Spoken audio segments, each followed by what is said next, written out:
You know how frustrating it is when your wife does not understand sending money home? First, it's his family, there's 8 of them. Then there's his friends, so what's that, another 5 people. Then there's the extended family, so his cousins, and God knows how many he's got of those.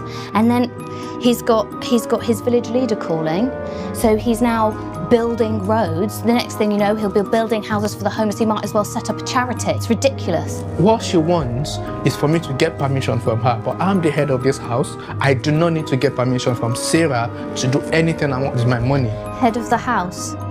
If I downgrade black girls, now I'm dating a colored girl now, do I see black girls as like nothing? I also had like older lady. Obviously she saw that, okay, we are together because yeah, everyone can see we together if we walk. And obviously. She came up to me and she asked me if my parents would allow me to marry him. And I didn't understand at first, but she was speaking Afrikaans. Because I know that he understands Afrikaans, like I was so shocked. She's asking me this while he is close to me. Are you sure you want to marry someone like him? And it's like, what did she mean by someone like him? But I was so nervous and stressed because he does understand a bit of Afrikaans. So I just immediately took him out of the situation. My family, of course, they are racist, so they weren't very accepting of Daniel. It was the random comments sometimes towards either him or black people, and how we dealt with it, I cut them off. She's technically half black with me now because she experiences everything I experience. Someone in my family did tell me that I could date anyone I wanted. I could even be gay, but they would prefer if I didn't date a black person. And the person that we were supposed to spend Christmas with them tells me, no, we would prefer it if you came, but you leave Daniel at home because this other person is not comfortable being around black people. Someone else uses the K word very openly. And the other day, this person visited me at work and came for a fight. Beginning of our relationship, the fights. There was definitely a storm in the beginning. It wasn't like one of those honeymoon relationships. There were things that we needed to say and they were said right then and then. They weren't left for later. They weren't left for, assumptions. They were said out loud and there was good communication. A lot of relationships don't succeed because they don't argue in the beginning. You have to, because then like you have that honeymoon phase and then you have your one argument at the end of that. You're like, oh my God, it's like, I hate you. And then boom, out the door gone. We didn't have that honeymoon phase. We fought all the time. We established our boundaries early on.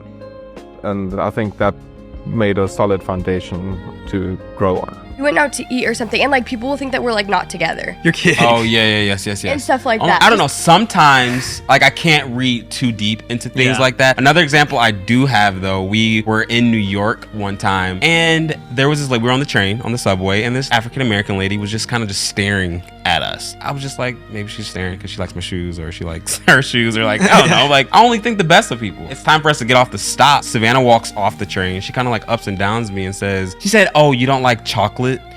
Oh. And like looked at her. She was like, gone. oh, looked at her and like looked at me. And it didn't hit me because I smiled. I'm like, why did I just smile at that? But it hit me like a few seconds later. Don't you hate that when you walk away and then you're like, what happened? I would have said this in the moment.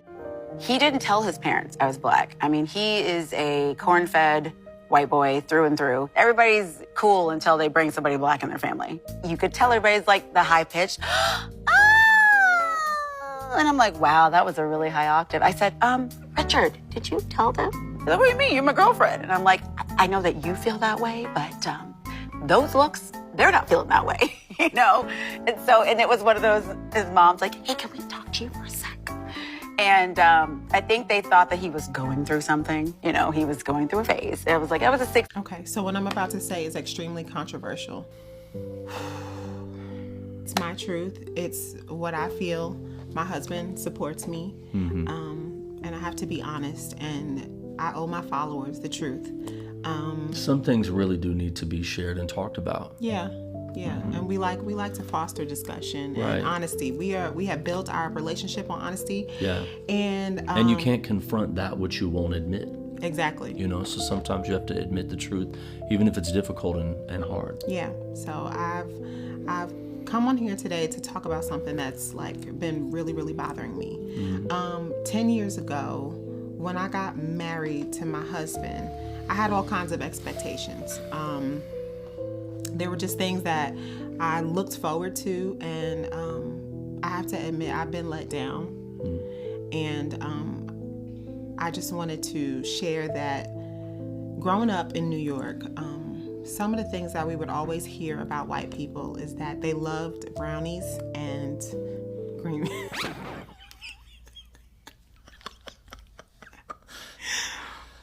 Continue on in your truth, babe. Don't let anything stop you. Growing up in New York, I was always told that white people loved brownies and green bean casserole. And so when I got married to my husband, I thought that I was gonna have all of this green bean casserole. And I'm really disappointed in the fact that I've been married 10 years and I haven't had I can't even say it. I can't even get it out. My family has never made green bean casserole. I haven't had it one time. I've never had it one time. What kind of white family are y'all? Well, what kind of white family are y'all? Y'all, they have not one Christmas, not one Thanksgiving, not one Easter Sunday dinner. I'm so sorry for the disappointment. Not one birthday. Now we have brownies galore. Brownies are always there. Brownies, brownies, brownies. Every time, brownies, brownies, brownies. But we never have green bean casserole. And I feel like I have been hoodwinked and bamboozled. It's okay. I'm sorry. How could y'all? I'm sorry. White families that eat green bean casserole, can y'all please say something in the comments, because I don't understand. You know, I think the takeaway is that not everybody, just because they're a part of a particular race, falls into the stereotypes. You know what I'm saying? Yeah. I mean, occasionally you're going to run into outliers. And I know it can be disappointing, but you know what? Maybe y'all can if you've had green bean casserole, because obviously we never have.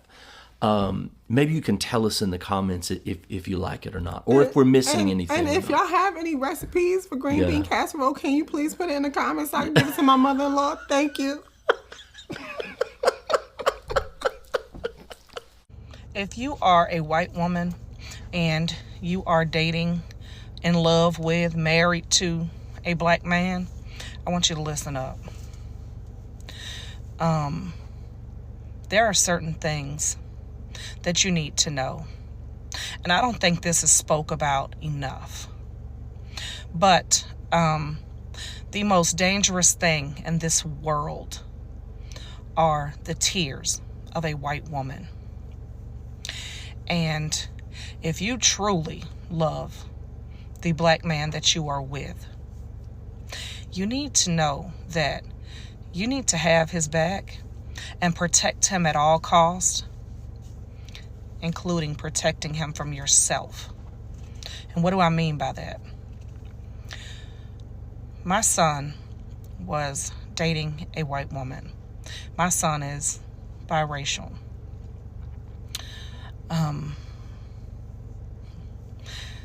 They got into an argument in public, and she started to scream and cry. And my son immediately left the scene. She was outraged. She couldn't believe my son left.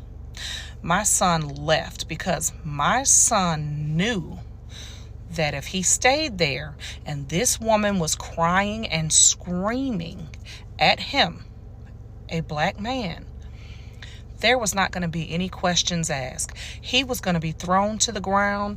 He was going to go to jail. It was not going to be any questions asked because this white woman was crying and screaming about him. Now, I'm sure this female may have been hurt. Her feelings was hurt. She was a little emotional. However, when you are dating a black man and you're a white woman, you need to understand that sometimes your fucking feelings and your emotions have to take a fucking back seat to not cause harm to the person you are dating, that you love, that you are married to. And I'm not telling you that if you are truly in fucking danger, not to get help. But if you're just emotional, you're just pissed off, and you want to scream and hoop and holler, in public is not the time. Because that can turn out very deadly for the black man that you claim to love so much, whether you realize it or not. If you were just dating a white man and you were yelling, nobody would really pay any attention to that shit. But when people see a white woman and a black man and you're screaming, all hell will break loose. Because when white women cry, everybody responds. Even if the shit is stupid, even if it's frivolous, even if it's a lie. The most deadliest thing in this world are white women tears. I have said this time and time again, and I learned this very, very early in life. I grew up in the projects. I was raised by two wonderful black women that helped my mother raise me. So I know what I have witnessed, what I have experienced, and I know for a fact of what I speak. I learned very early in life that I could be a voice for my friends and my family because people would listen to me far more than they would listen to them. And if you listen to anything I have ever said to you on this app, if you are a white woman and you are dating a black man, you are in love with a black man, you are married to a black man,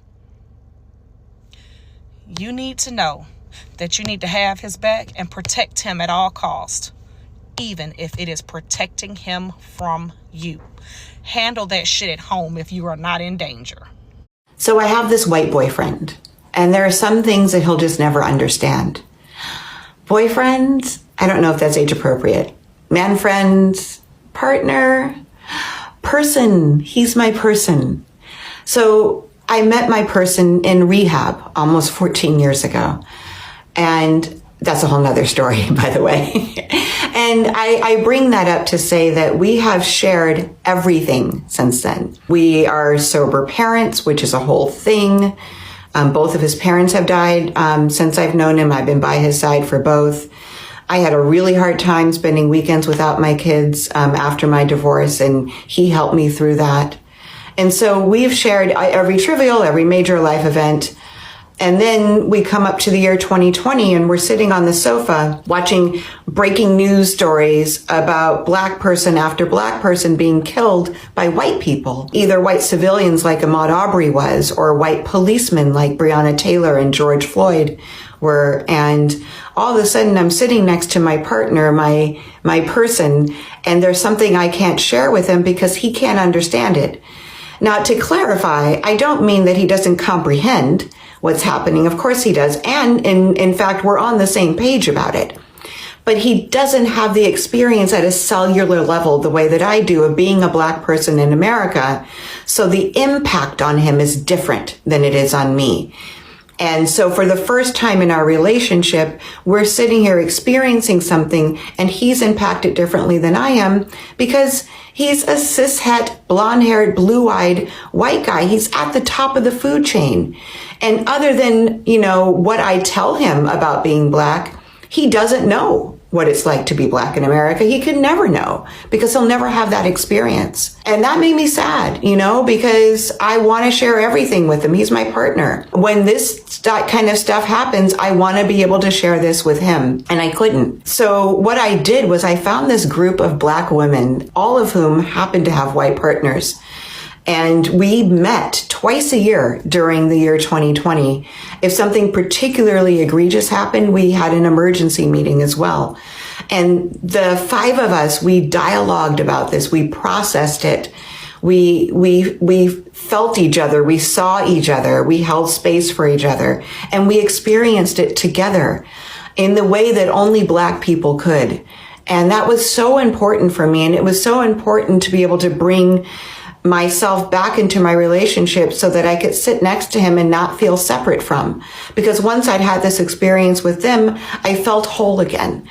And that's the whole thing. He's still my person. I don't know if he'll always be my person. I hope he will.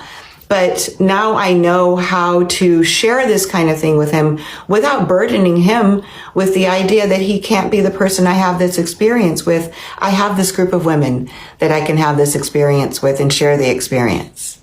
You met him because he was a white student. Yes. Who was participating in taking down the Confederate flags. And we were in a class together called The Changing Concept of Race in America. Yes. And we met each other, we were friends, we were friendly, we weren't dating or anything, but over time we really started to develop a friendship, and I started to like him, but I didn't tell anybody. Well, it was always sort of, he's my friend, and Yes. even your friends were like, what's going on with this dude? Yes. But then it gets very serious, and comes a moment to take you home. Yes. Now, he comes from a very privileged background, it seems in the book. Yes. And you were worried about meeting his family for the first time. Yes, I mean, I was just nervous about the whole scenario. My parents had grown up in the South in segregation, and this was an interracial relationship, which was unusual. Was much that more scary so. to you, an interracial relationship? It was, Yeah. and certainly one with someone who had such a different background than I did. It was sort of like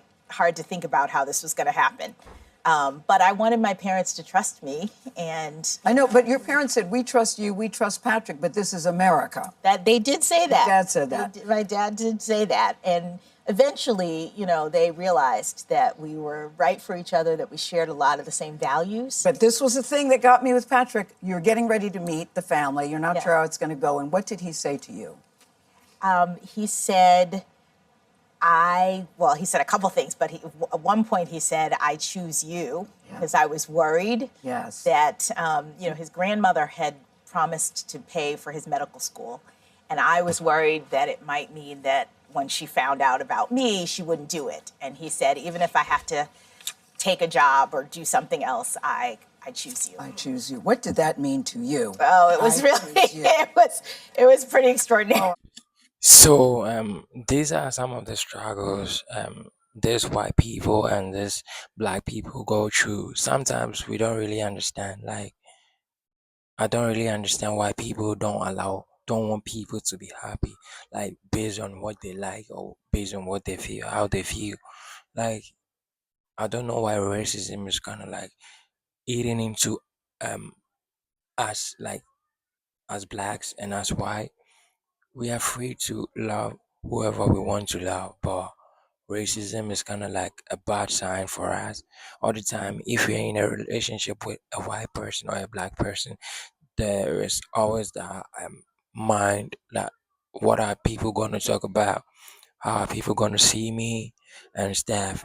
Sometimes it makes people to draw away from what they like and be in a different, I don't know how to put it, but it's not good. So we just need to talk about this. Like, people needs to be free and enjoy whatever they want to enjoy, because life is a beautiful thing. Don't get it twisted. If you love that person, just go for that person. Don't just listen to what people are gonna say.